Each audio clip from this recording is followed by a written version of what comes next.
তোমার হাতে তুলে দিয়ে গেলাম কে শেষ হয়ে যাবে তুলে দিয়ে গেলাম আমাদের দোয়া করো শেষ তাহলে আমি আর কিছু বলবো না না আর কিছু বলবো না তাই হাতে দিকে হ্যাঁ ওকে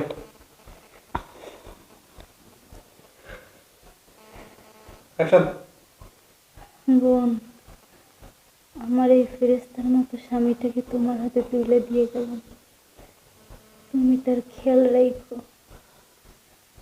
আর আমার যাবার সময় হয়ে গেছে, তুমি সবাই ভালো থেকো। যাওয়ার সময় হয়ে গেছে মানে তুমি কোথায় যাবে? কোথাও যেতে দেব না তোমাকে।